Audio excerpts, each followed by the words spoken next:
देखिए, आज का जो वीडियो है वो कक्षा 10 प्रश्नमाला 7.1 है और उसका क्वेश्चन नंबर 3 है। शीर्षों, ये 3 शीर्ष आपको दे रखे हैं वाले त्रिभुज की भुजाओं, यानी ये त्रिभुज के शीर्ष है और इन त्रिभुज की भुजाओं के मध्य बिंदु से बनने वाले त्रिभुज का क्षेत्रफल ज्ञात कीजिए। इन तीनों शीर्षों से जो त्रिभुज बनता है उनकी भुजाओं के मध्य बिंदु से बनने वाला त्रिभुज और इस क्षेत्रफल का दिए हुए त्रिभुज के क्षेत्रफल के साथ अनुपात ज्ञात कीजिए। कैसे, मैं आपको चित्र के माध्यम से समझाता हूं। मान लीजिए ये त्रिभुज है ए, बी और सी। ठीक है, ये त्रिभुज के शीर्ष हैं और इनकी भुजाओं के मध्य बिंदु का मतलब है ये वाला और ये वाला बराबर, ये वाला और ये वाला बराबर, यानी ये मध्य बिंदु है तो ये दोनों बराबर हैं। ये इस ऐसी भुजा का मध्य बिंदु है। मध्य बिंदु का मतलब है कि उस भुजा को बराबर दो भागों में विभाजित करती है, तो ये भी बराबर है। ठीक है, अब इन मध्य बिंदु से बनने वाला ये त्रिभुज आपके सामने दिख रहा है, त्रिभुज बन रहा है, इसका नाम दे देते हैं हम पी क्यू आर। ये त्रिभुज बन रहा है पी क्यू आर। अब यहाँ पे करना क्या आपको, ये वाला है 0 - 1, ये बी है 2 1 और ये सी है 0 और 3। ठीक है, तो सबसे पहले हम इस पी क्यू आर के निर्देशांक ज्ञात करेंगे। ठीक है, फिर इस पी क्यू आर का क्षेत्रफल निकालेंगे त्रिभुज का। फिर क्या पूछ रहा है कि इस क्षेत्रफल का, जो ये क्षेत्रफल है इस पी क्यू आर का दिए हुए त्रिभुज, इस दिए हुए त्रिभुज ए बी सी के क्षेत्रफल के साथ अनुपात भी ज्ञात करना है। तो पहले आपको क्या करना पड़ेगा, पी क्यू आर का जो है वो निर्देशांक निकालना पड़ेगा, फिर इस पी क्यू आर का क्षेत्रफल निकालना है, फिर इस ए बी सी का क्षेत्रफल निकालना है, फिर इन पी क्यू आर और ए बी सी का क्या करना, आपको अनुपात निकालना है। तो सबसे पहले देखो हम पी का कैसे निकालेंगे, विभाजन सूत्र से। अब ये और ये बराबर है, यानी 1:1 बराबर है। तो जब 1:1 हो तो हम उसके निर्देशांक कैसे निकालते हैं, मध्य बिंदु सूत्र से। कैसे, मैं आपको बता रहा हूँ। तो यहाँ पे देखो, बिंदु P के निर्देशांक, मध्य बिंदु का सूत्र ये होता है, ये x का निर्देशांक, ये y का। अब बिंदु P कहाँ पे स्थित है, देखो बिंदु P है A और B के, तो A के निर्देशांक है 0 - 1 और B के हैं 2 1। तो ये हो गया, देखो ये A का और ये B का, तो ये x1 y1, ये x2 y2। तो अब इस सूत्र में क्या रखेंगे, हम ये मान रखेंगे। तो अब इस सूत्र में ये मान रखो आप, x1 कितना है 0, फिर प्लस x2 कितना है 2 बटा 2, फिर y1 कितना है -1 प्लस y2 कितना है 1 बटा 2। अब इसको कर दो आप सरल, 2 और 0 2 बटा 2, 1 में से 1 गया तो 0 बटा 2। ठीक है, यानी 2 का भाग 2 में 1 बार और 2 का भाग 0 में 0 बार, यानी बिंदु P के निर्देशांक कितने हो गए, 1 और 0। ये बिंदु P हो गया और इसके निर्देशांक क्या हो गए, यहाँ पर ये 1 और 0 हो गए। अब इसी तरह हम किसके निकालेंगे, Q के। तो Q कहाँ पे स्थित है, A और C के मध्य। तो हम A और C के निर्देशांक लिख लेते हैं।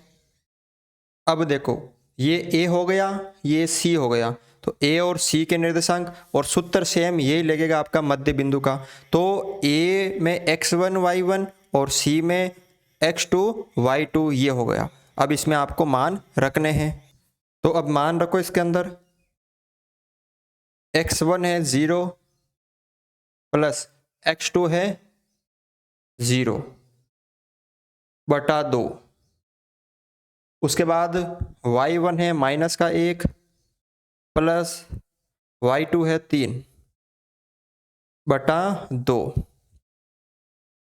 0 और 0 0/2, 3 में से 1 गया तो 2/2, ये हो गया 0, ये हो गया 2 में 1 बार। ये किसके निर्देशांक आ गए? बिंदु Q के निर्देशांक। कितने आ गए बिंदु Q के निर्देशांक? 0 और 1 आ गए। तो यहाँ पे हमने लिख लिया बिंदु Q के निर्देशांक 0 और 1। अब हम किसके निकालेंगे? बिंदु R के। तो ये किसके मध्य स्थित है? ये B और C के मध्य स्थित है, मतलब 1:1, तो सेम सूत्र लगेगा। ठीक है, अब देखो ये B हो गया, ये C, x1 y1, ये x2 y2।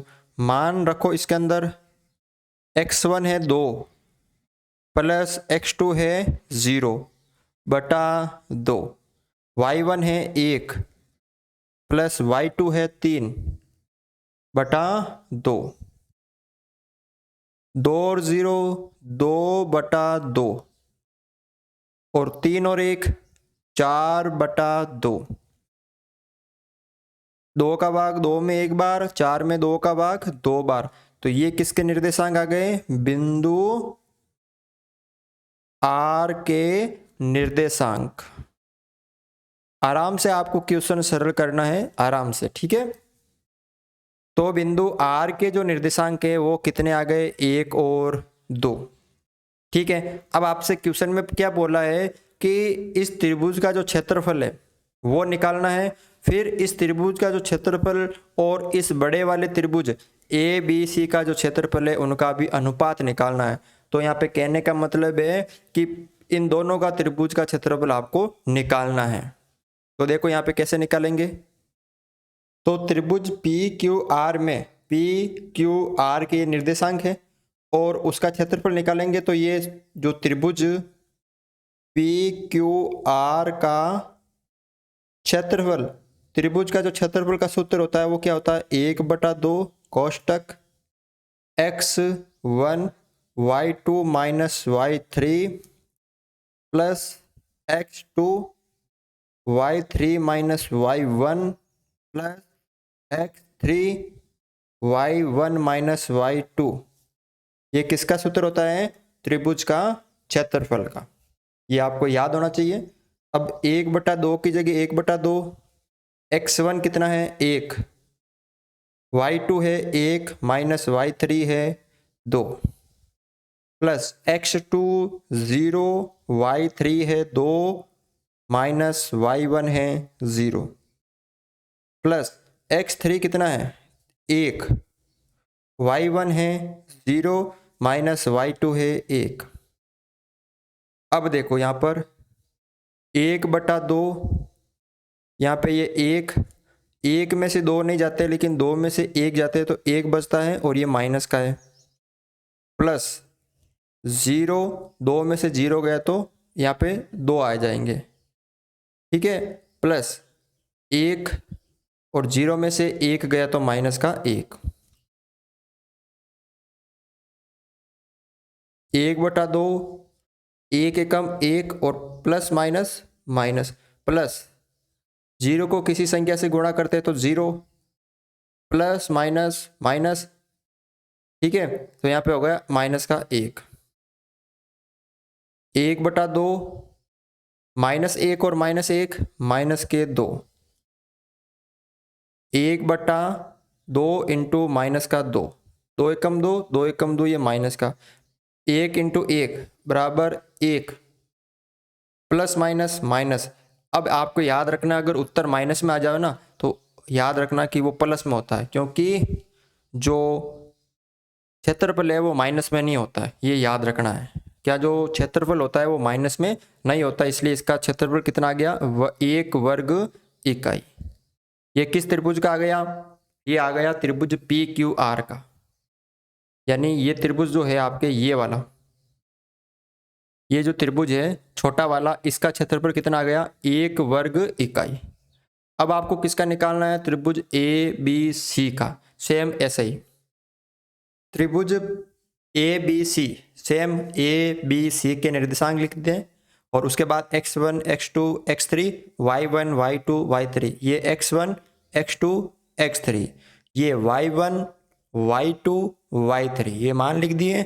और ये जो सूत्र होता है ये किसका होता है? त्रिभुज का क्षेत्रफल का। अब इसमें आपको मान रखने हैं 1/2 बड़ा कोष्टक x1 कितना है 0, फिर कोष्टक y2 कितना है 1, फिर ये माइनस, ठीक है, यहाँ पे y1 माइनस का है, ये y2 है 1, फिर y3 कितना है 3, प्लस x2 कितना है 2, y3 कितना है 3, माइनस y1 कितना है 1 और वो भी किसका? माइनस का। तो माइनस यहाँ पे आ गया, प्लस बन गया, प्लस x3 कितना है 0 और y1 कितना है माइनस का 1 और y2 कितना है माइनस का, ये माइनस का और ये y2 की जगह 1। अब इसको सरल करो 1/2, देखो ये 0 है, अगर हम इसको गुणा करेंगे तो ये पूरा 0 हो जाएगा, प्लस 2 3 और 1 4, प्लस 0 को इस संख्या से गुणा करेंगे तो भी 0 हो जाएगा, 1/2 और 0 प्लस 2 चौक 8 प्लस 0, तो यहाँ पे कितना हो गया 1/2 इंटू 8 यानी 4 वर्ग इकाई। इस त्रिभुज का क्षेत्रफल कितना आ गया? 4 वर्ग इकाई। अब आपको करना क्या है, जो त्रिभुज आया था छोटा वाला PQR का क्षेत्रफल, उस त्रिभुज का क्षेत्रफल और त्रिभुज ABC का क्षेत्रफल, इन दोनों का अनुपात निकालना था। तो इस तरह आपको लिखना है, इसका मान आया था 1, इसका आया था 4, तो 1/4 क्या हो जाएगा? इसका अनुपात हो जाएगा। ठीक है, तो इस तरह से आपको ये क्वेश्चन सरल करना है। वीडियो अच्छा लगा तो वीडियो को लाइक ज़रूर करें।